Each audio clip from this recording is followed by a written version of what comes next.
हम्म। तो class six का अभी तक हम लोगों ने 5 चैप्टर कंप्लीट कर लिया है, ठीक है। तो एक बार शॉर्ट में देख लेते हैं क्या कि फर्स्ट चैप्टर के अंदर हम लोगों ने कुछ कुछ इंपॉर्टेंट लोकेशंस देखा था, ठीक है। जैसे एग्जांपल नर्मदा वैली, ठीक है। फिर मेहरगढ़ देखा था हमने, ठीक। सेकंड चैप्टर में हम लोगों ने इंपॉर्टेंट सोर्सेज देखा था, क्या क्या मेरा सोर्सेज होता है हिस्ट्री को पढ़ने का। इंस्क्रिप्शन हो गया, मैन्युस्क्रिप्ट हो गया, आर्कोलॉजिकल एविडेंस हो गया। चैप्टर 3 में हमने इंडस वैली सिविलाइजेशन के बारे में देखा था, ठीक है। फिर चैप्टर 4 के अंदर हमने फिर उसी को देखा था और डिटेल में देखा था कि आर्कोलॉजिकल एविडेंस मेरा क्या-क्या होता है, ठीक है। फिर चैप्टर 5 में हमने महाजनपदार्थ वगैरह के बारे में देख लिया, वैदिक सोसाइटी, महाजनपदार्थ वो सब देख लिया आपने, ठीक है। आई होप कोई प्रॉब्लम नहीं होगा, समझ में आ गया होगा सब कुछ। आगे देखते हैं अब, ठीक है। अब क्या होता है कि अभी तक हमने कहाँ तक कवर किया, हमने देख लिया क्या कि स्टोन एज क्या था मेरा, ठीक है। तो 4 पार्ट था, चारों स्टेज का हमने फीचर देख लिया था। उसके बाद मेरा क्या आता है स्टोन एज के बाद, मेरा स्टार्ट हो जाता है इंडस वैली सिविलाइजेशन, ठीक है। इंडस वैली जब मेरा खत्म होता है तो उसके बाद क्या स्टार्ट होता है मेरा वैदिक पीरियड, ठीक है, जिसको हम लोग अर्ली और लेटर भी बोल सकते हैं, बट वैदिक पीरियड मान के चलते हैं यहाँ पे, ठीक है। वैदिक पीरियड के एंड तक मेरा क्या स्टार्ट हो जाता है मेरा जनपदाज या महाजनपदाज का पीरियड स्टार्ट हो जाता है, ठीक है। क्लियर। अब क्या होता है कि क्योंकि वैदिक वैदिक के टाइम में क्या हुआ देखो, सोसाइटी के अंदर जब भी कोई एक्सट्रीमिज्म होता है या फिर ऐसा कोई आइडियोलॉजी डेवलप्ड होता है जो कि बहुत बड़े वर्ग को या फिर बहुत बड़े ग्रुप ऑफ पीपल को एक्सक्लूड करता है, तो क्या होता है सोसाइटी के अंदर रिफॉर्म्स का डिमांड होता है, ठीक है। जैसे कि हमने क्या देखा था कि जो वैदिक सोसाइटी था उसके अंदर क्या था, जो मोर देन 80% जो पीपल्स थे शूद्रास के अंदर में आते थे, उनके लिए कोई जगह नहीं था, ठीक है। वुमेन्स जो थी, इवन चाहे वो ब्राह्मण वुमन हो, चाहे वो क्षत्रिय हो, चाहे वैश्य हो, ठीक है। उन वुमेन्स के लिए भी कोई जगह नहीं था, ठीक है। क्लियर है। और प्लस उसमें क्या था, कॉन्फ्लिक्ट भी हो रहा था, बिकॉज क्या कि क्षत्रिय जो था, ठीक है, वो राजा भी होता था, ठीक है। और प्लस फाइट वगैरह भी करता था किंगडम को प्रोटेक्ट करने के लिए, लेकिन उसका स्टेटस जो था वो क्या था, ब्राह्मण्स के नीचे था। तो इसके लिए भी आता था कि भैया सब कुछ हम कर रहे हैं बट हमारा स्टेटस सेकंड नंबर पे क्यों हो? हमको तो और रिस्पेक्ट मिलना चाहिए। विद द टाइम क्या हुआ कि जैसे हमारा ट्रेडिंग इंप्रूव हुआ, ठीक है। इंटरनेशनल हमारा ट्रेड बढ़ा, ठीक, ट्रेड बढ़ा तो जो लोग ट्रेडिंग एक्टिविटी में थे वो रिच हुए, ठीक है। तो उनके पास इकोनॉमिकली वेल ऑफ हो गए, ठीक। अब देखो प्रॉब्लम ये हो गया कि ब्राह्मण्स क्या है सोसाइटी के अंदर हायरार्की में सबसे टॉप मोस्ट है, सोसाइटी के अंदर सोशल प्रेस्टीज में रिच है, ठीक है। क्षत्रियास उससे कम पे। अब वैश्य जो थे ये क्या था, ट्रेडर्स कम्युनिटी, वो क्या था, इकोनॉमिकली ये लोग रिच हुए। इकोनॉमिकली देखा जाए तो सबसे वेल ऑफ यही लोग थे, टॉप मोस्ट इकोनॉमिकल पावर था ये इनके पास, लेकिन सोसाइटी में ये देखा जाए तो सोशल स्ट्रक्चर के अंदर तीसरे नंबर पे थे, ठीक है। इनके अंदर भी बात आया कि भैया हमको और हमारा स्टेटस इंप्रूव होना चाहिए, ठीक है। तो मतलब क्या, मतलब क्षत्रिय जो थे उनके अंदर भी ये चीज आया कि भैया मेरा भी स्टेटस इंप्रूव होना चाहिए, बिकॉज राजा मैं हूँ और सब कुछ मैं कर रहा हूँ। वैश्य थे, इनको ये लगा कि भैया कि ट्रेडिंग कर रहा हूँ, मेरे पास इकोनॉमिकली वेल ऑफ है, मेरे पास पैसे हैं, मेरे पास वेल्थ है, तो मेरे को इज्जत क्यों ना मिले सोसाइटी के अंदर, ठीक है। और शुद्धा तो खैर छोड़ ही दो उनका पार्ट, ठीक। तो मतलब ये था सोसाइटी के अंदर। तो क्या हुआ, सोसाइटी के अंदर से रिफॉर्म्स का डिमांड होना स्टार्ट हो गया, ठीक है, कि प्रेजेंट जो आइडियोलॉजिकली या रिलीजियस सिस्टम चल रहा है वो कहीं ना कहीं सोसाइटी का बड़ा वर्ग जो हो गया, ठीक है, वो उससे खुश नहीं है, इसीलिए सोसाइटी के अंदर रिफॉर्म्स अब आएगा। क्लियर है। तो क्या होता है कि लोग तैयार बैठे हैं रिफॉर्म्स के लिए, ठीक ना। लोग तैयार बैठे हैं चेंज के लिए, बदलाव के लिए, ठीक है। तो ऐसे में क्या होता है कि एक इंसान आता है जो कि एक नया तरीका दिखाता है कि जीना मतलब जीवन जीने का या फिर न्यू आइडियोलॉजी शो करता है, तो लोग एक तो लोग ऑलरेडी तैयार बैठे हैं, ठीक है। वैदिक रिलीजन के अंदर क्या था, पुश फैक्टर था। पुश फैक्टर क्या था, सोशल हायरार्की था, ठीक है। उसके बाद बहुत ज्यादा मतलब रिचुअल्स वगैरह थे, ठीक है। तो ये सब पुश फैक्टर था जो कि लोगों को कहीं न कहीं एक तरह से पुश करता था बाहर निकलने के लिए, लेकिन लोगों के पास कोई अल्टरनेटिव नहीं था, ठीक है। तो एक अल्टरनेटिव आया सोसाइटी के अंदर, बुद्धिज़्म, जैनिज़्म और ऐसे और भी सेक्ट थे हमारे, ठीक है। तो उनके रूप में, तो उनके अंदर भी कुछ ऐसा पुल फैक्टर था जिसने लोगों को अट्रैक्ट किया। जैसे एग्ज़ाम्पल इक्वालिटी हो गया यहाँ पर, ठीक है। यहाँ पे भैया ऐसा कोई सोशल हायरार्की नहीं होगा, मेन वुमेन सबको अलाउ होगा, ठीक है, इस टाइप का। तो क्या हुआ, वैदिक रिलीजन के अंदर कुछ-कुछ चीज़ हमारा क्या था, पुश फैक्टर था जो कि लोगों को पुश किया उससे बाहर निकलने के लिए। और बुद्धिज़्म, जैनिज़्म या अदर रिलीजन के अंदर कुछ पुल फैक्टर था जिसने लोगों को अट्रैक्ट किया अपने में जॉइन करने के लिए, ठीक है। इसीलिए क्या हुआ कि लोगों ने उसको अडॉप्ट किया और इसको छोड़ा। अब एक-एक करके देख लेते हैं हम लोग बुद्धिज़्म, जैनिज़्म, रिलीजन के बारे में। तो यहाँ तक कहानी समझ में आ गया तो क्या रीज़न था? तो क्या होता है कन्वर्जन जो हमेशा होता है ना, चाहे वो एंशिएंट इंडिया में हो, चाहे हमारा मेडिएवल इंडिया के अंदर हो, ठीक है। देखो, नो वन कैन डिनाय मतलब हम लोग डिनाय नहीं कर सकते कि फोर्सफुल कन्वर्जन नहीं हुआ होगा, ठीक है। हो सकता है हुआ हो, लेकिन बहुत सारे लोग ऐसे भी थे जो कि प्रेज़ेंट जो सोशल स्ट्रक्चर था, ठीक है, हमारा उससे उनका स्टेटस बहुत ही डाउन था, इसलिए उन्होंने उसको छोड़ के दूसरे को अडॉप्ट किया, क्योंकि दूसरे के अंदर उनको इक्वालिटी का वो चांस दिख रहा था। ये एनसीईआरटी बुक में भी आगे हम लोग देखेंगे, मेडिवल के अंदर भी। जैसे एग्जांपल भीमराव अम्बेडकर का एग्जांपल लिया जाए, ठीक है? उन्होंने भी अपने फॉलोअर्स के साथ मिलकर बुद्धिज्म अडॉप्ट किया। स्टार्ट करते हैं बुद्धिज्म के ऊपर। तो अब समझ में आ रहा है बुद्धिज्म के बारे में, ठीक है? तो किस पीरियड का बातचीत कर रहे हैं हम सर लोग? अप्रॉक्स 5th सेंचुरी बीसी का। बोलो। सर सर एक डाउट है, जैसे अब अभी जो प्रेजेंट डे चल रहा है उसमें शूद्रास मतलब SC ST वाले ही ज्यादा बुद्धिज्म क्यों अडॉप्ट करते हैं? हाँ, उसका जवाब हमको मिलेगा, आगे देखेंगे तो मिलेगा। लेकिन अभी ये समझ लो मैंने क्या बोला, कि अभी जो हमारा एक रीजन है हिंदुइज्म, ठीक है?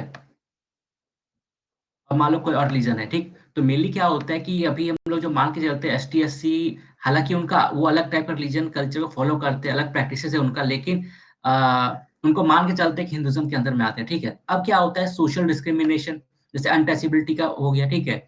जो उनके साथ मतलब अनटचेबिलिटी हो गया। दूसरा चीज ये देख लिया जाए कि अनटचेबिलिटी हो गया, प्लस और जो एक्सक्लूजन होता है हर जगह पे, ठीक है? जैसे एग्जाम्पल, अगर एनसीईआरटी बुक पढ़ा होगा पॉलिटी का 6 का, तो उसमें एक दो एग्जांपल आता है क्या, कि जो लो सो कॉल्ड लोअर कास्ट के बच्चे होते हैं, वो स्कूल में उनके साथ डिस्क्रिमिनेशन होता है कि वो अलग से मतलब जमीन पे बैठना पड़ता है, क्लास के बाहर बैठना पड़ता है, पीने के लिए पानी का अलग हो गया। गांव के अंदर क्या होता है कि उनको सेम कुआं से पानी नहीं पीने दिया जाता है, ठीक है? इवन आज के टाइम में भी क्या कि न्यूज देखा था ना एक स्टेट के अंदर, क्या कि जो मतलब दलित कम्युनिटी के जो लोग थे, वो अपने शादी के टाइम में क्या थे कि घोड़े पे वो लोग जा रहे थे, ठीक है? लेकिन फिर उससे कहीं न कहीं जो हाई कास्ट के लोग थे, उनको ये लगा कि नहीं, घोड़ा पे बैठने का सिर्फ़ हमारा हक है, तो ये कैसे हमारा बराबरी करेगा ये? तो उसको फिर मतलब मॉब लिंचिंग उसका कर दिया। ऐसा टाइम टू टाइम न्यूज़ आते रहता है कि सेम का कुएँ से पानी पिया, तो उसी कुएँ में उसको फेंक दिया मार के, ठीक है?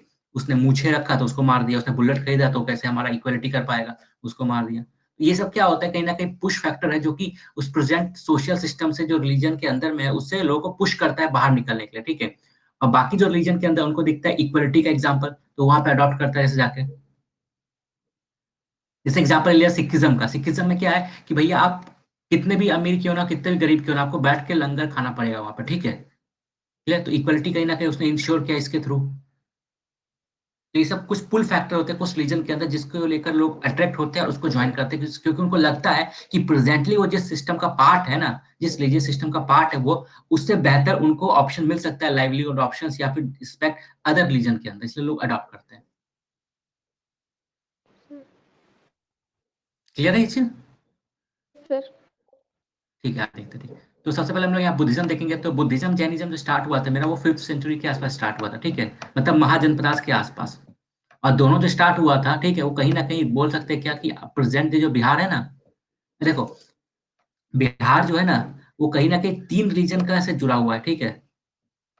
बुद्धिज्म यहीं पे स्टार्ट हुआ था, जैनिज्म भी यहीं पे इंपॉर्टेंट रोल प्ले हुआ था, फिर सिखिज्म, सिख के जो 10वें गुरु थे ना, उनका बर्थ भी वहीं पे हुआ था। तो इसलिए 3 रीजन का वो मतलब होली प्लेस है बिहार के अंदर।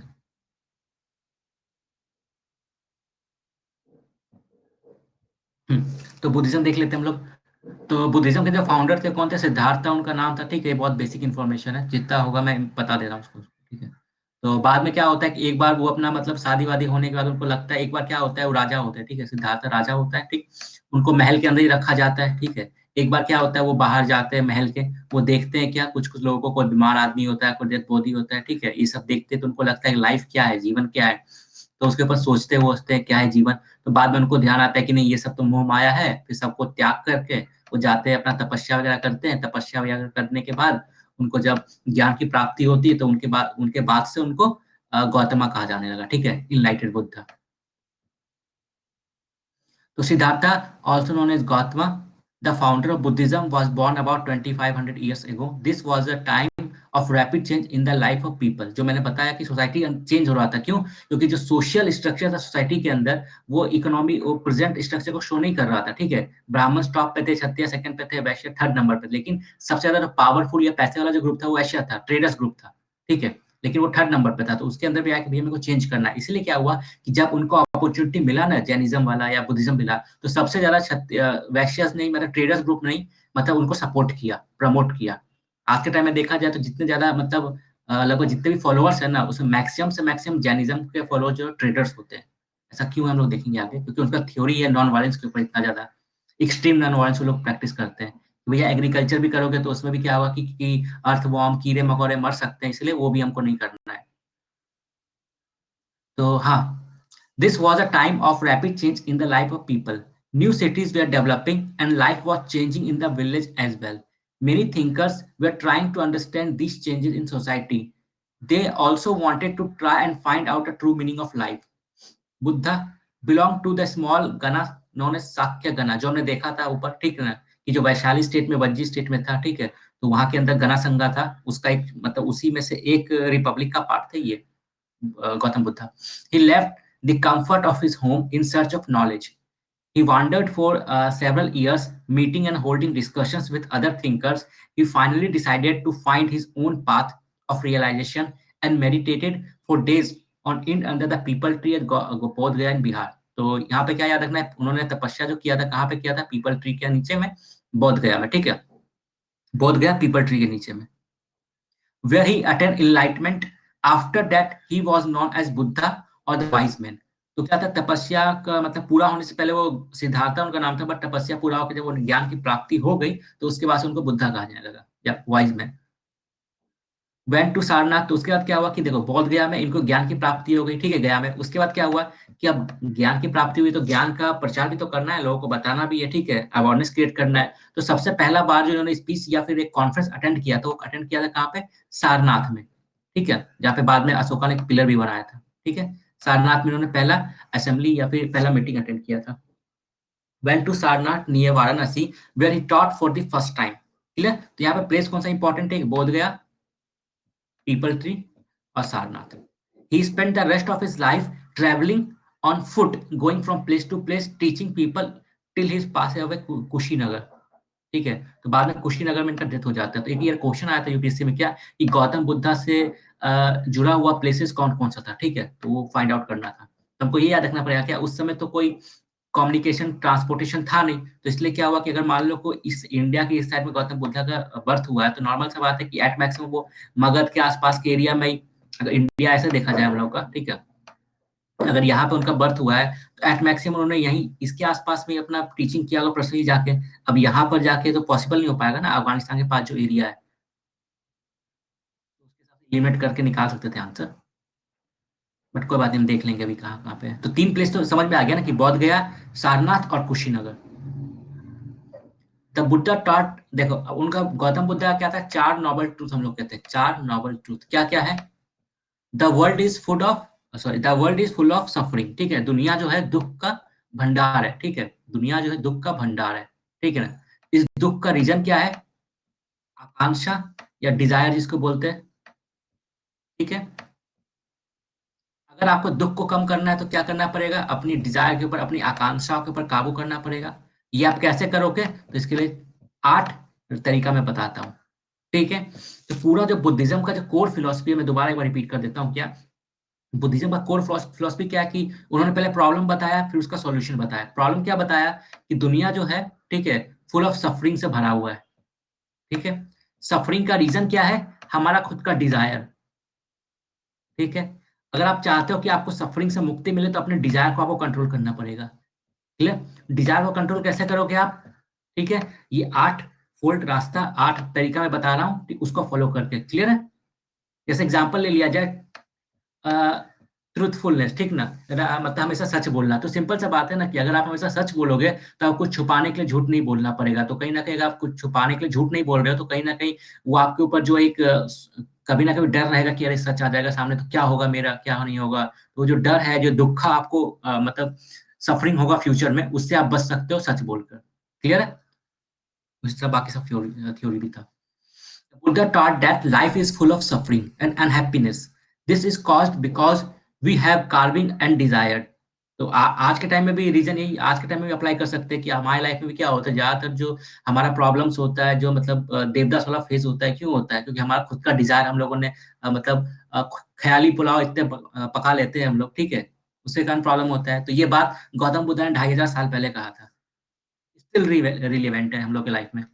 Sometime even if we get what we want, we are not satisfied, ठीक है।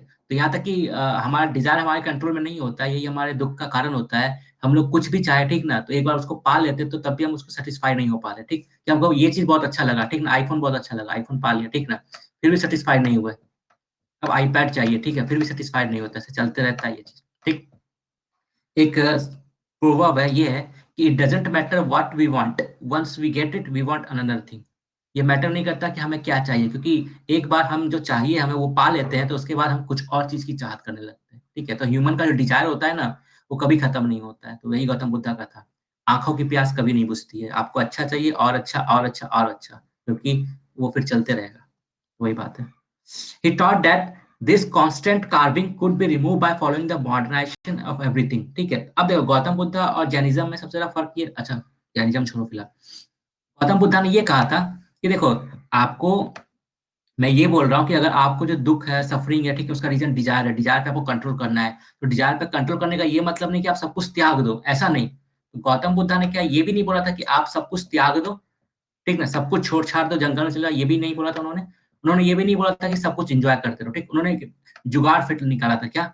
कि भैया ठीक है, मैं ये नहीं बोला कि आप सब कुछ छोड़ दो, ठीक है? लेकिन एक मीडियम रास्ता अपनाओ, ठीक है? मध्य मार्ग अपनाओ, ठीक है? मतलब क्या कि आप सोसाइटी में रहते हुए ही अपने कंडक्ट को उसके हिसाब से करो कि आपको पीसफुल लाइफ स्पेंड कर पाओ सोसाइटी के बीच में, क्लियर है? लेकिन जैनिज़्म के अंदर ऐसा नहीं था। जैनिज़्म ने कहीं न कहीं एक्सट्रीम मतलब एक टाइप से सब चीज़ के ऊपर ध्यान दिया था कि आपको सब कुछ छोड़ देना है, खेती-बाड़ी सब कुछ छोड़ देना है, ठीक ना? यहाँ तक कि कपड़े भी छोड़ देने हैं, तो देखेंगे आगे हम लोग, ठीक है? तो ये चीज़ समझ में आया? एक चीज़ यहाँ पे क्या है, हमने ये चीज़ देखा क्या, फ़ोर फ़ोर ट्रुथ बुद्धिज़्म से रिलेटेड है। फिर सेकंड जो 8 तरीका उन्होंने बताया था वो है, ठीक, अष्टमार्ग। फिर एक क्या था मेरा मध्य मार्ग, जो कि मिडल पाथ आपको फॉलो करना है, ठीक है? गौतम बुद्धा ने आलतू-फालतू का जो मतलब ये सोल वगैरह जो होता है, आत्मा, परमात्मा, इस चीज़ का डिस्कशन में उन्होंने टाइम वेस्ट नहीं किया। उन्होंने सिंपली जो वर्ल्ड का जो लोगों को जो प्रैक्टिकल प्रॉब्लम फेस करना पड़ता है, उसके ऊपर उन्होंने फोकस किया कि उसके ऊपर कैसे डील किया जा सके। हुँ। He taught that his this constant carving could be removed by following ये taught people to be kind and to respect the life of other including animals, ठीक है? He believed that the result of our action whether good or bad affect us both in the life and the next। तो उन्होंने कर्मा को जो जो हमारा मतलब क्या होता है कि थ्योरी ऑफ कर्मा, ठीक ना? उसको एक्सेप्ट किया था बुद्धिज्म ने, ये एक इंपॉर्टेंट चीज़ है। Buddha taught in the language of the ordinary people प्रकृत। अब देखो वैदिक के टाइम में क्या था, हमने क्या देखा था कि वैदिक सिविलाइजेशन के अंदर चाहे फिर बाद में भी क्या हुआ कि क्या गुप्ता पीरियड के अंदर भी क्या हुआ हमारा कि देखो जो राजा वाजा था, ठीक है, या फिर जो वैदिक टेक्स्ट था हमारा किसमें था, संस्कृत में था, ठीक है? अब ये चीज देखना क्या, क्षत्रियाज हो गए, वैश्याज हो गए, ठीक है, शूद्राज हो गए, ठीक। अब देखो जो 80% जो पॉपुलेशन है, ठीक है, इनके पास पढ़ने का कोई हक नहीं है, ठीक। इवन बाकी जो 20% बच रहे लोग उसमें वुमेन जो है उसके पास भी पढ़ने का हक नहीं है, ठीक। तो मतलब मोटा मोटी ये देखा जाए कि 90% जो लोग है ना उनके पास पढ़ने या सुनने का कोई हक नहीं है, ठीक ना। बाकी 10% लोग अपने हिसाब से संस्कृत में सब कुछ टेक्स्ट वगैरह लिख रहे हैं, क्लियर है। सिंपल सा बात है कि टेक्स्ट कितना भी अच्छा क्यों ना हो, बाकी 90% जो लोग हैं उसको ना तो समझ पाएंगे ना सुन पाएंगे, ठीक है। तो वो मैसेज उनके तक नहीं पहुंच सकता है, क्लियर, क्योंकि लैंग्वेज लोगों के हिसाब से नहीं है, लैंग्वेज क्या है, इलिट इलिट लैंग्वेज है, ठीक ना, क्लियर। लेकिन गौतम बुद्धा ने और महावीर जैन ने क्या किया था ना, उन्होंने क्या बोला कि भैया हम अपना जो मैसेज होता है लोगों तक अपना मैसेज पहुंचाना है, तो उसके लिए सबसे इंपॉर्टेंट क्या चीज है कि लोग जो लैंग्वेज यूज करते हैं, लोग मतलब नॉर्मल पीपल जो लैंग्वेज में बात करते हैं, जो लैंग्वेज यूज करते हैं, उस लैंग्वेज में अपने मैसेज को लोगों तक पहुंचाएंगे, ठीक है। इसलिए बुद्धिज्म ने, ये बहुत बार क्वेश्चन आता है और इसमें कंफ्यूजन भी होता है, प्राकृत लैंग्वेज यूज किया था लोगों तक अपना मैसेज पहुंचाने के लिए, ठीक है, नॉर्मल। और जैनिज्म ने यूज किया था पाली लैंग्वेज, क्लियर है। और यही रीजन है कि आज के टाइम में हमारा जो प्रकृत लैंग्वेज है वो अपना उसका एक पार्ट जो होता है मगधी, अर्ध मगधी, जो कि यूपी बिहार में बोला जाता है, वो अभी भी जिंदा है। लेकिन जो जो वैदिक टाइम का जो एलिट लैंग्वेज है संस्कृत, वो कहीं ना कहीं एक टाइप से डेड हो गया, ठीक ना, एक टाइप से बोल सकते हैं। तो ठीक है, यहाँ पे दो चीज हम लोग को पता चला क्या, कि बुद्धिज्म ने क्या फोकस किया था कि थ्योरी ऑफ कर्मा को उन्होंने एक्सेप्ट किया था, और सेकंड उन्होंने जो ऑर्डिनरी पीपल का लैंग्वेज होता है प्रकृति, उसको एक्सेप्ट किया था अपने मैसेज को अवेयरनेस क्रिएट करने के लिए। तो Buddha taught in the language of the ordinary people प्रकृत so that everybody could understand his message. He also encouraged people to think for themselves rather than to accept simply what he said. मतलब देखो वैदिक religion के अंदर क्या था कि भैया ये टेक्स्ट में लिखा है, वेदा में लिखा हुआ है, ठीक है, आप इसके ऊपर क्वेश्चन मार्क नहीं कर सकते हो, ठीक है, जो लिखा है वो परम सत्य है, पत्थर की लकीर है, उसके ऊपर आप कुछ नहीं बोल सकते हो। इवन आज के टाइम में भी ये चीज होता है, ठीक है। लेकिन बुद्धिज्म के अंदर क्या था कि ऐसा उन्होंने क्लियरली, गौतम बुद्ध का क्लियरली कहना था, देखो मैं कुछ कह रहा हूँ इसका मतलब ये नहीं कि आप उसको विश्वास करो, आप खुद सोचो, खुद समझो, क्वेश्चन करो, क्रॉस क्वेश्चन करो, ठीक है। तो कहीं ना कहीं एक जो मतलब रैशनैलिटी होता है रिलीजियस प्रैक्टिसेस के अंदर, जो रैशनैलिटी होता है सोसाइटी के अंदर, जो लॉजिकल थिंकिंग होता है, रैशनैलिटी होता है, उसको प्रमोट करने का भी काम किया था गौतम बुद्ध ने। He also encouraged people to think for themselves rather than to simply accept what he said.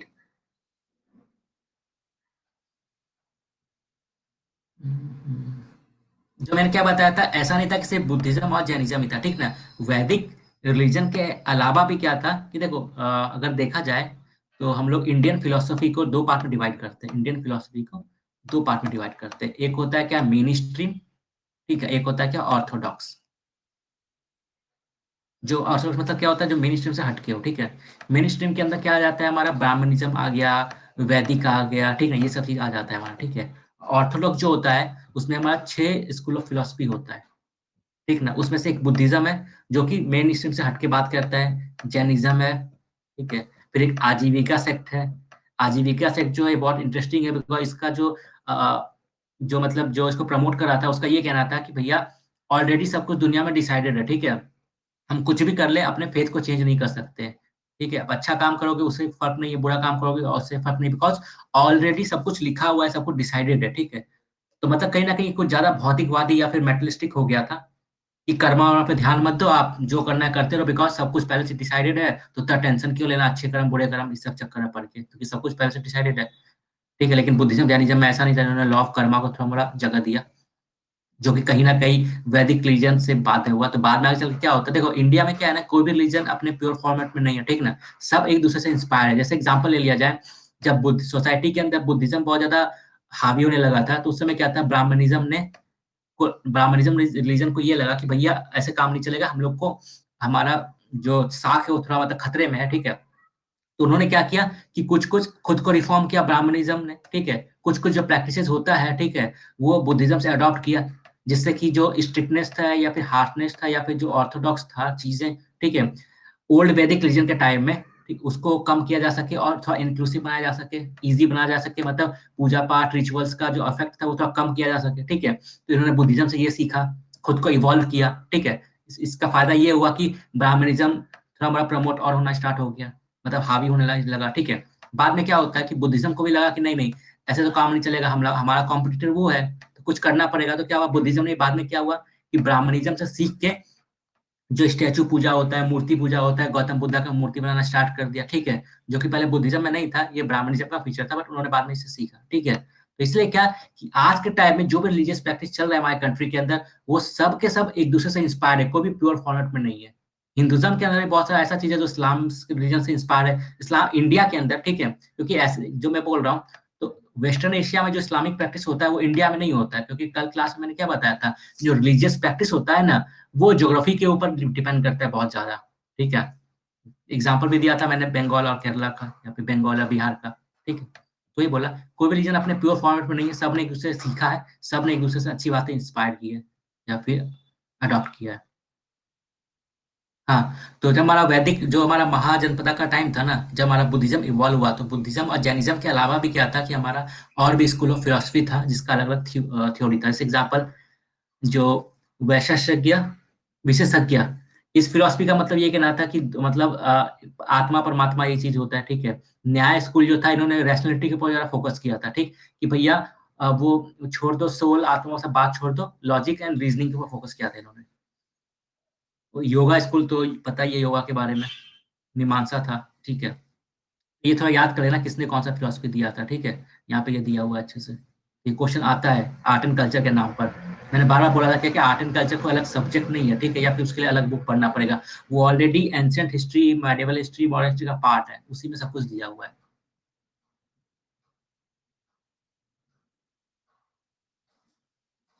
देखते हैं आगे। तो अब देखो, मैंने क्या बताया, वैदिक था, ठीक है। वैदिक टेक्स्ट में ऋग्वेद आया, अथर्ववेद आया, ये सब आया। उसके बाद क्या होता है कि उसके बाद उपनिषद आता है। उपनिषद क्या होता है, उसके बाद होता है चारों वैदिक बन गया, मेरा चारों वैदिक टेक्स्ट बन गया, तो उसके बाद जो फेज होता है उसमें उपनिषदा लिखा जाता है। मतलब क्या, एक टाइप से वैदिक टेक्स्टों के अंदर जो जो बातें लिखी गई थी ना, बस उसी को अंडरस्टैंड और सिंपली बनाने के लिए ये मतलब एक टाइप से ये टेक्स्ट बनाया जाता है। एग्जाम्पल ले लिया जाए, एक हिस्ट्री का बुक है, ठीक है। इस हिस्ट्री के बुक को पढ़ के क्या हुआ, कुछ राइटर ने क्या काम किया, एक एंशिएंट हिस्ट्री का बुक लिख लिया अलग से, एक मेडिवल हिस्ट्री का बुक अलग से लिख लिया, एक मॉडर्न हिस्ट्री का बुक अलग से लिख लिया, ठीक ना। अब ये एंशिएंट हिस्ट्री का ऐसा बुक रहा, ठीक। अब इस एंशिएंट हिस्ट्री के बुक से कुछ राइटर ने मौर्य हिस्ट्री को के ऊपर एक बुक लिख लिया अलग से, कुछ ने गुप्ता हिस्ट्री के ऊपर अलग से बुक लिख लिया, कुछ ने इंडस के ऊपर अलग से बुक लिख लिया, ठीक है। तो सेम चीज यहाँ पर भी है, जो मेन कोर्स बुक हो गया ये मेरा वैदिक टेक्स्ट हो गया, अब बाद में जो उसका एक्सप्लेनेशन करने के लिए या फिर फोकस करने के लिए अलग से टेक्स्ट लिखा गया वो मेरा था Upanishada. Is it clear? Sir.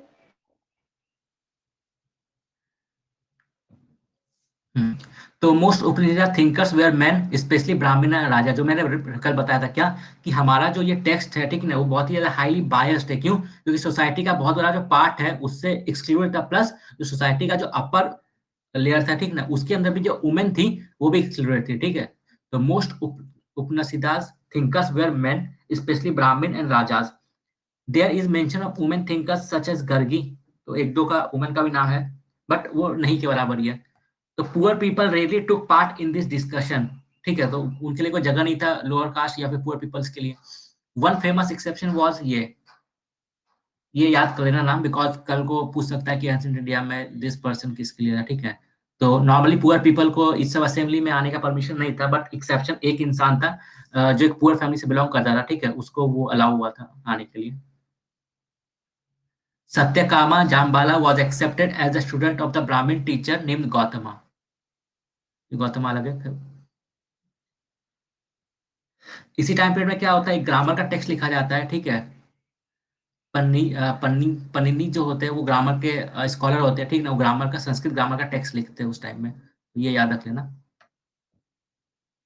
ये बुद्धिज्म का था, ठीक है। अब यहाँ पे ज़्यादा डिटेल में दिया नहीं है कि बुद्धिज्म का इवॉल्व ये हुआ, ठीक है, लेकिन उसका इंड कैसे हुआ, कैसे वो अनपॉपुलर हुआ, वो सब दिया नहीं है, इसलिए मैं भी नहीं जाऊँगा, बिकॉज़ जैसे-जैसे आएगा क्लास वाइज़ वो बताऊँगा। वरना ये बहुत लंबा चैप्टर है, 3-4 दिन ले लेता है ये एक चैप्टर। जब मैंने हिस्ट्री का क्लास करवाया था अलग से, तो उसके ये अंदर बुद्धिज्म को ही समझाने में 3-4 दिन लग गया था।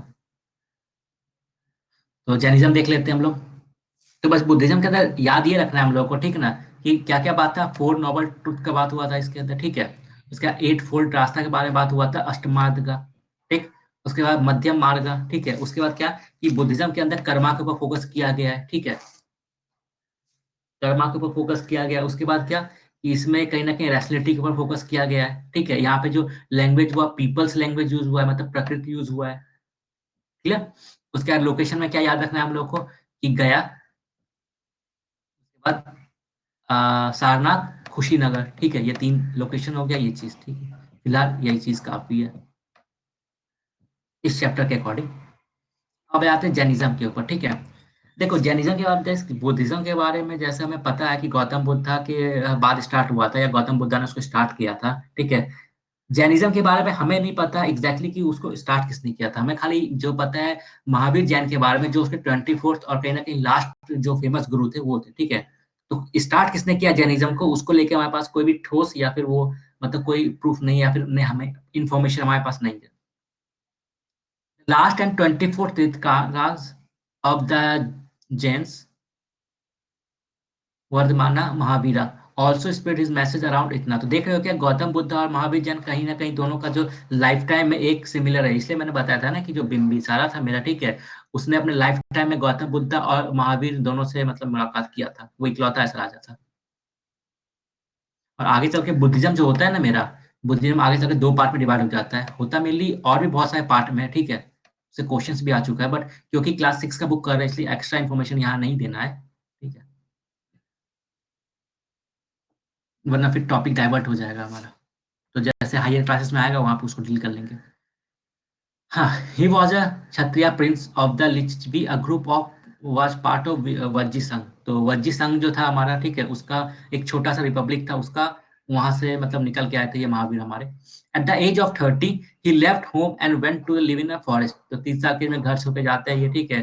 फिर जंगल में जाके अपना तपस्या वगैरह करके इनलाइटमेंट इनको मिलता है 12 साल के बाद। Man and women who wish to know the truth must leave their homes. तो देखो मैंने क्या बोला था, गौतम बुद्धा ने क्या बोला था कि नहीं भैया, आपको सब कुछ त्याग नहीं करना है, आपको एक्सट्रीमिज्म नहीं जाना है, ठीक है ना। तो आपको इस छोर छोर में जाना है, ना तो इस साइड में जाना है, आपको मिडिल पाथ आपको फॉलो करना है, ठीक है। लेकिन जैनिज्म जो था उसने क्या बोला था, भैया अगर आपको सही में नॉलेज प्राप्त करना है तो आपको सब कुछ त्याग करना पड़ेगा। तो यहाँ पे देखते हैं क्या जैनिज्म का डॉक्ट्रिन मतलब जो था, man and women who wished to know the truth must leave their homes. घर बार छोड़ना पड़ेगा, अगर चाहते हो कि आप सच्चाई जानो जीवन का ऐसा, तो घर बार छोड़ना पड़ेगा। They must follow very strictly the rule of असिम्बा। मतलब नॉन वायलेंस का रूल बहुत ही ज्यादा आपको स्ट्रिक्टली फॉलो करना पड़ेगा, ठीक है। इसलिए देखा होगा कि कुछ कुछ जो जैन के संत होते हैं ना, वो मुंह में व्हाइट कपड़ा बांध के रखते हैं, देखा है कि नहीं? हेलो। ठीक है। हाँ, they must follow very strictly the rules of असिम्बा विच मीन्स नॉट हर्टिंग और किलिंग लिविंग बींग, ठीक है। तो मतलब किसी भी जानवर को हर्ट नहीं करना, उसको मारना नहीं है। इसीलिए क्या होता है ना, जैनिज्म लोगों ने एग्रीकल्चर प्रैक्टिसेस सबको त्याग दिया था, बिकॉज एग्रीकल्चर करने टाइम में भी क्या होता है कि अर्थवर्म हो गए, ठीक है, या फिर और भी कीड़े मकोड़े, उनको मतलब गलती से इंसान मतलब उस ड्यूरिंग एग्रीकल्चर प्रोसेस उनका डेथ हो जाता है। इसीलिए क्योंकि इन्होंने बहुत ही ज़्यादा एक्सट्रीम फोकस किया था नॉन वायलेंस के ऊपर, और एग्रीकल्चर में कहीं न कहीं एक टाइप से नॉन वायलेंस हो रहा है, ठीक है? तो इसलिए एग्रीकल्चर भी त्याग दिया था मतलब जैन के फॉलो करने वाले ने। ये मेनली ट्रेडर्स तक ही लिमिटेड हो गया था ये।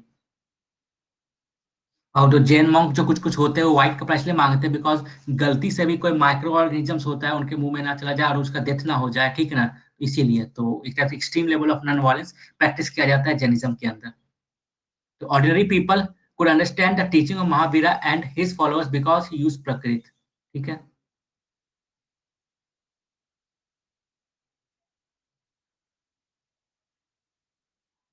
हुँ। Prakrit spoken in Magda was known as Magdi, जो अभी भी चल रहा है। तो followers of Mahavira who were known as Jainisa had to lead very simple life जीना है, ठीक है? They had to observe celibacy, celibacy मतलब कुमारापन, ठीक ना? एक टाइप से ब्रह्मचर्य का पालन उनको करना है, शादी-वादी नहीं करना है, परिवार नहीं रखना है, ठीक है? And man had to give up everything including their clothes, ठीक है। और आदमियों को सब कुछ मतलब त्याग देना इंक्लूडिंग अपना खुद का भी क्लॉथ्स। मेनली क्या होता है ना, जैनिज्म के अंदर मेनली हमारा 2 सेक्ट है, ठीक ना? एक होता है क्या? श्वेतांबर, एक होता है दिगंबर, ठीक? तो श्वेतांबर जो होता है उसमें क्या होता है हमारा, कि इसके जो फॉलोअर्स होते हैं ना, व्हाइट कपड़ा पहनते हैं, ठीक ना? पूरा व्हाइट कपड़ा पहनते हैं, मास्क पहनते हैं, व्हाइट कपड़ा पहनते हैं, ठीक? नाम से ही पता क्या, श्वेत। ठीक है। और दिगंबर सेक्ट को जो फॉलो करते हैं ना, या उनके जो लीडर होते हैं, वो क्या करते हैं कि पूरा एक्सट्रीम लेवल ऑफ मतलब त्याग जो होता है ना, उसको मतलब फॉलो करते हैं, और यहाँ तक कि अपना कपड़ा तक एक टाइप से त्याग देते हैं, ठीक है। पूरा लाइफ अपना मतलब एक टाइप से बिना कपड़ा के मतलब एक टाइप से डील करते हैं, क्योंकि ये कहीं न कहीं मानते हैं कि नहीं, हम सब सब कुछ त्यागना है, तो इंक्लूडिंग देयर क्लॉथ भी लोग त्याग देते हैं। इसका एक अलग ही हिस्ट्री है, तो खैर जब आएगा तब बताऊँगा। क्लियर हो गया? उस तरह बुद्धिज़्म में भी 2 सेक्ट मेरा निकल के आता है, हिनाया, महायाना, ठीक है? एक और होता है तांत्रिक बुद्धिज़्म, तो वो देखेंगे बाद में। It was very difficult for most men and women to follow this strict rule. तो नेचुरल सा बात है, इतना एक्सट्रीज़्म कौन फॉलो कर पाएगा? बुद्धिज़्म ज़्यादा ईज़ी था फॉलो करना, क्योंकि उसने क्या बोला था कि सोसाइटी के बीच में रह के अपने कंडक्ट को ठीक करके आप एनलाइटेड हो सकते हो, मोक्ष पा सकते हो, ठीक ना? लेकिन जैनिज़्म के अंदर क्या था कि भैया आपको सब कुछ त्यागना पड़ेगा। Many more remained behind and supported those who became monks and nuns providing them with food। तो बहुत लोगों ने क्या किया, डायरेक्टली मतलब जॉइन नहीं किया, या फिर डायरेक्टली मतलब सपोर्ट नहीं किया, इनडायरेक्टली सपोर्ट किया, उसको हेल्प देके, ठीक है, फूड प्रोवाइड करवा के, तो रहने का लिए जगह बनवा के, मोनेस्ट्री वगैरह बनवा के उनके लिए। Jainism was supported mainly by traders. Reason obvious है, क्योंकि एग्रीकल्चर को ये लोग सपोर्ट नहीं करता था, ट्रेडर ग्रुप ही बचा है जहाँ पे आपको किसी भी टाइप से किसी को किल नहीं करना पड़ता है। Jainism was supported mainly by traders, farmers who had to kill insects to protect their crops, found it most difficult to follow the rules। Simple बात है, फार्मर्स के लिए तो पॉसिबल नहीं हो पाएगा ना, बिकॉज उनके फसल पे कीड़ा लग रहा है, तो उनको मारना ही पड़ेगा ना। तो फार्मर्स के लिए तो मतलब वो डिफिकल्ट है इस जैनिज्म को फॉलो करना। तो बचे कौन? ट्रेडर्स। ट्रेडर्स ग्रुप ने बहुत सपोर्ट किया जैनिज्म को। इसलिए इवन आज के टाइम में भी क्या है कि जो एरिया मतलब हिस्टोरिकली बहुत ही ज़्यादा ट्रेडिंग के लिए फेमस है। एग्जाम्पल गुजरात हो गया, महाराष्ट्र हो गया, ठीक है? इस एरिया में जैनिज़्म का पॉपुलेशन सिकुड़ के रह गया है। Jainism spread to different part of the North India and to Gujarat, Tamil Nadu and Karnataka.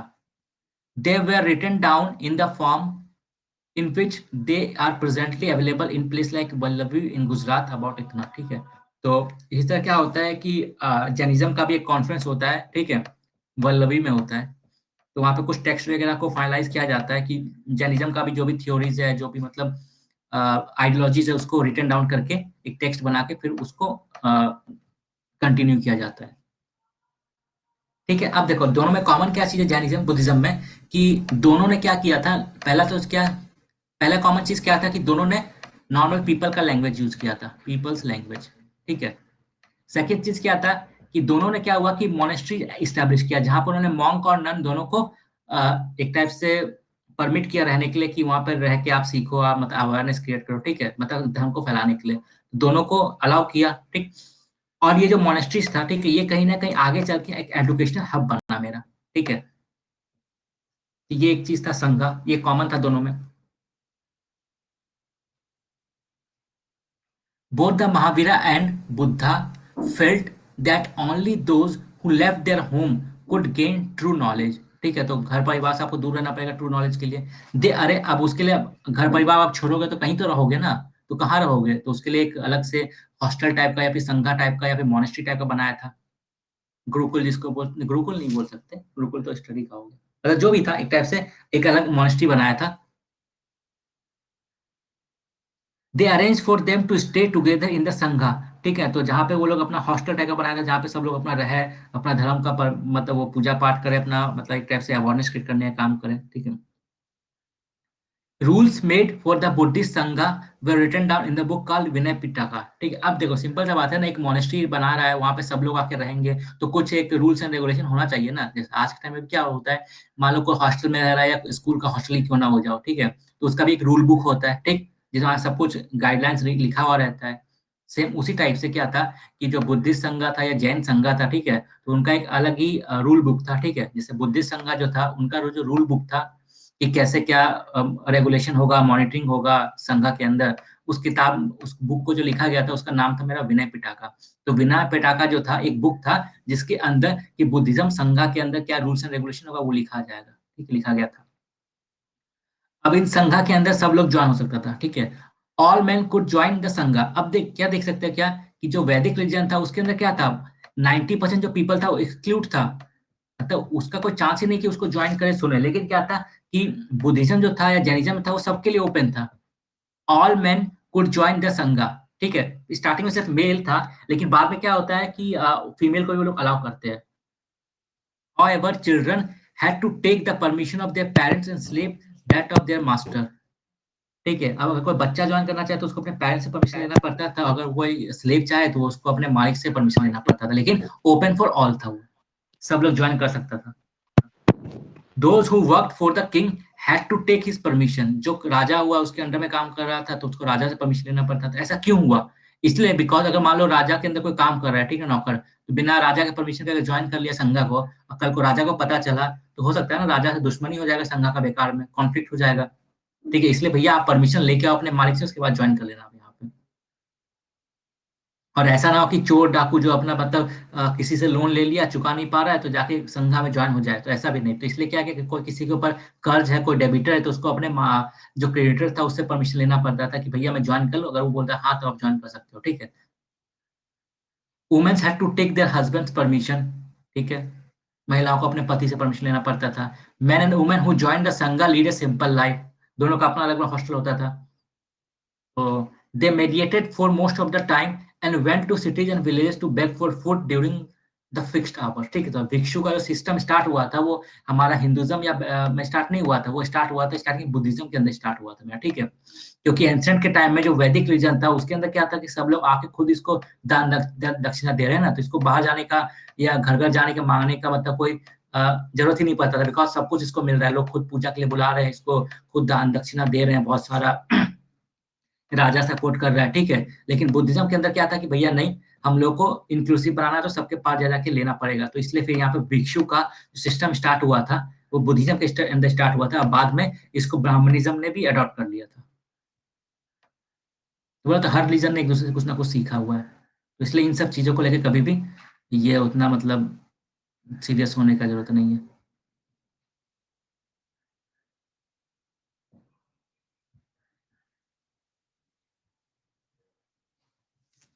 Hmm. They taught others and help one another, ठीक। तो वो सब जो मोनेस्ट्री में जो लोग रहते थे ना, संघा में जो लोग रहते थे, वो क्या काम करते थे वही, पहला तो क्या कि मेडिटेशन करना, ठीक है, ध्यान व्यायाम करना, ठीक है। सेकंड क्या कि बाकी सब जो काम होता है लाइक एग्जांपल भिक्षा वगैरह मांगना, वो करते थे, फूड वगैरह करना, ठीक है। उसके बाद क्या होता था कि जो और भी नए नए जो आते थे लोग, ठीक है, टाइम टू टाइम बेसिस पे उनको उनके बीच अवेयरनेस क्रिएट करना, उन लोगों को मतलब प्रवचन वगैरह देना, ठीक है।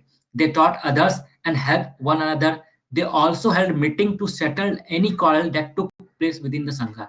इवन इन संघा के अंदर इतना ज़्यादा डेमोक्रेसी था कि मतलब वहाँ पे कोई भी डिसीजन अगर लेना होता था ना, तो लोग बाकायदा वोटिंग करके या फिर ऐसे करके पूरा डेमोक्रेटिक प्रोसेस था। क्या किसी को कुछ कहना है तो अपना बात का प्रस्ताव रखेगा, प्रस्ताव के ऊपर डिस्कशन होगा, फिर वहाँ पे वोटिंग होगा। जैसे पार्लियामेंट के अंदर होता है ना, सेम सिस्टम वहाँ पर भी था एक टाइप से। They taught others and helped one another. They also held meeting to settle any quarrel that took within the Sangha. Those who joined the Sangha included Brahmins, Kshatriya, merchants, laborer, barbers, courtesans and slaves। तो मतलब ये इन सब लोगों join कर सकते थे यहाँ पर, ठीक है, जो कि वैदिक वाला रीजन पॉसिबल नहीं था, बिकॉज वो बहुत ज्यादा एक्सक्लूडेड था, इलिट रिलीजन था वो, ठीक है। monasteries, both Jaina and Buddhism, monks went from place to place throughout the year teaching people, ठीक। तो साल भर एक जगह दूसरी जगह जाते रहते थे वो, ठीक है, अवेयरनेस क्रिएट करने के लिए। The only time they stayed in any place was during the rainy season, ठीक है। तो मतलब साल भर वो इधर से उधर जाते रहते थे, वॉन्डरिंग करते रहते थे, ठीक है। लेकिन रेनी सीजन के टाइम में क्या होता था कि वो लोग जाना पॉसिबल तो हो नहीं पाता था, ट्रैवलिंग पॉसिबल नहीं होता था, इसलिए वो लोग कहीं पे स्टे करते थे रेनी सीजन में। तो इसलिए क्या था कि राजाओं ने या फिर ट्रेडर्स ने उनके रहने के लिए मोनेस्ट्री वगैरह बनवाया। ये सब जो लोग देखते हैं ना, अजंता केव, इलोरा केव, ठीक है, ये सब इसी पर्पज से बनाया गया कि वो लोग वहाँ पे रहे ड्यूरिंग रेनी सीजन, जब वो लोग मतलब ट्रेवलिंग के टाइम में वहाँ पे स्टे कर सके। The only time they stayed in one place was during the rainy season, when it was very difficult to travel. Their supporters built temporary shelter for them in gardens, or they lived in natural cave in hilly area. As time went on, many supporters of the monk and the nun, and they themselves felt their need for a permanent settlement, shelter. And so monasteries were built, these were called vihara। तो mainly क्या था देखो, starting में क्या था, temporary shelter बनता था, ठीक है, लेकिन विद द टाइम लोगों को ये लगा कि नहीं, कुछ परमानेंट स्ट्रक्चर बनाना पड़ेगा, बिकॉज ट्रैवलिंग तो हमेशा चलते रहता है, ठीक है। तो इसलिए उन्होंने क्या, वो रहने के लिए जगह बनाया, ठीक है ना। तो दो चीज होता है क्या, हमारा विहारा, ठीक है। विहारा मतलब क्या होता है कि जो बुद्धिस्ट मॉन्क के रहने के लिए जो जगह था ना मेरा, ठीक है, उनके स्टे करने के लिए, ठीक है, स्टे करने के लिए जगह था, उसका नाम लोग विहारा कहते थे, ठीक।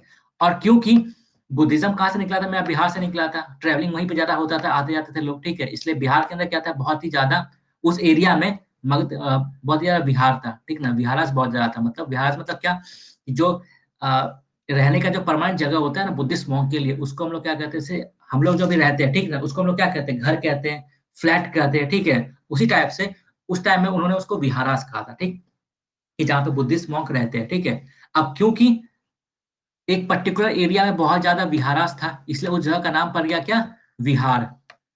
विहार पड़ गया। अब विद द टाइम वो वी कन्वर्ट हो गया बी में, तो उस जगह का नाम अब क्या हो गया, बिहार। तो समझ में आया कि बिहार का नाम बिहार क्यों है, बिकॉज वहां पे बहुत ज्यादा बुद्धिस्ट के लिए विहारा बना, मतलब बनाया गया, बना था।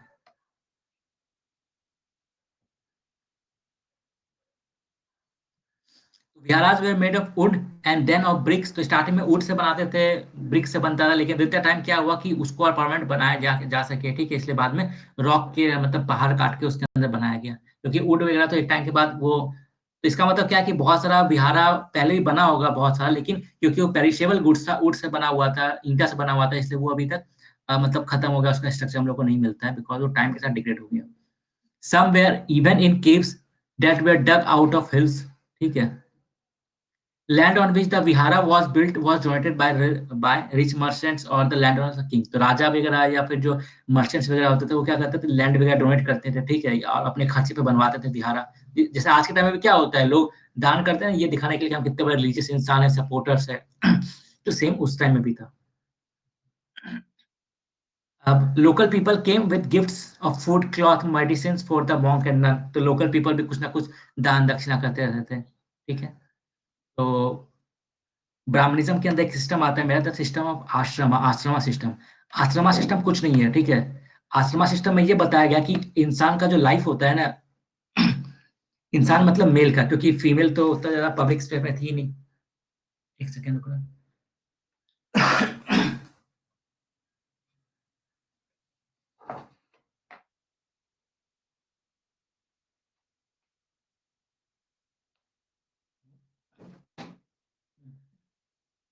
क्या इसमें ये बताया गया था कि जो मेल का जो लाइफ होता है ना वो चार पार्ट में डिवाइड होता है, ठीक है, चार पार्ट में होता है। लाइफ जो होता है चार फेज में होता है। पहला फेज क्या है, ब्राह्मणिज्म, ब्रह्मचर्य, सॉरी ब्रह्मचर्य मतलब क्या, इसको हम लोग क्या बोलते हैं, स्टूडेंट लाइफ। स्टूडेंट लाइफ ब्रह्मचर्य। सेकंड क्या था, गृहस्थी लाइफ, मतलब मैरिड वाला लाइफ, ठीक है। फिर वनप्रस्था। वनप्रस्था मतलब क्या होता है, एक टाइप से ना तो बूढ़ा ना तो जवान, उस टाइप का फेज होता है जहाँ पे आप धीरे धीरे आध्यात्म मतलब एक स्पिरिचुअलिटी के ओर जाना स्टार्ट करते हैं, ठीक है। और चौथा फेज क्या होता है, संन्यासा, मतलब सब कुछ त्याग करके जंगल में जाके तपस्या करो, मतलब सब कुछ आप मोह माया छोड़ दो और be ready to accept the death, ठीक है। तो ये चार फेज था लाइफ का। इसी को हम लोग क्या कहते हैं, सिस्टम ऑफ आश्रमा, ठीक है। ब्रह्मचर्य, स्टूडेंट लाइफ की ब्रह्मचर्य का पालन करो, सब चीज से दूर हो रहो। फिर गृहस्थीय था, फिर वनप्रस्था था, फिर संन्यासा था। तो around the time when Jainism and Buddhism were are becoming popular, Brahmanism develop the system of ashrama. देखो मैंने क्या बोला था, मतलब एक दूसरे से इन्फ्लुएंस था। तो जब बुद्धिज्म और जैनिज्म ने एक टाइप से कहीं ना कहीं मॉनेस्ट्री स्टार्ट किया था, ठीक है, उससे इंस्पायर होके ब्राह्मणिज्म के अंदर में भी क्या हुआ कि गुरुकुल वगैरह सिस्टम स्टार्ट हुआ हमारा। The word ashrama does not means a place where people live और मेडिटेट। तो यहाँ पे आश्रमा का मतलब ये नहीं है, ठीक है, यहाँ पे दूसरा है, स्टेज ऑफ लाइफ दिखाता है हम लोग को। स्टेज ऑफ लाइफ क्या था, वही ब्रह्मचर्य, गृहस्थ्य, वनप्रस्था, संन्यासा, जो मैंने एक्सप्लेन कर दिया ऑलरेडी। लेकिन ये सबके लिए नहीं था, ठीक है ना। ये सिर्फ किसके लिए था, ब्राह्मण्स के लिए था, क्षत्रिय के लिए था और कुछ कुछ वैश्यस के लिए था। शूद्र अभी भी 80% जो पॉपुलेशन है वो भी एक्सक्लूडेड है अभी भी। Brahmin, Kshatriya and Vaishyas men were expected to lead simple life and study the Vedas during the early year of their life। तो ये क्या यहाँ पे जो बात हो रहा है, ब्राह्मण्स का, क्षत्रिय का और वैश्यास का, ठीक है। तो ये कौन है, ये सिर्फ मेन है, वुमेन नहीं है, ठीक है। तो मतलब क्या, वही 80% शूद्रास आउट, बाकी 20% में क्या है कि 10% फीमेल, मान के चलते हैं ना, हाफ फीमेल थी। तो 50% फीमेल आउट, तो मतलब क्या, सोसाइटी का 90% जो पार्ट था वो इससे दूर, बाकी 10% लोगों के लिए सिस्टम बना था। हाँ, उसके बाद वो लोग क्या काम करना पड़ता था, marry and live in household, householders गृहस्थीय जीवन, ठीक है। फिर कुछ साल मेडिएट करना पड़ता था, वनप्रस्थ, और बाद में सब कुछ छोड़ छाड़ के sannyasa. Women were are not allowed to study the Vedas and they had to follow the ashrama chosen by their husband, ठीक है। जो पति चुनता था वही काम करना पड़ता था। और उनको स्टडी करने का अलाउ नहीं था वैदिक मतलब कल्चर में, वेदास का। तो यहाँ पे ये चैप्टर हमारा कंप्लीट होता है।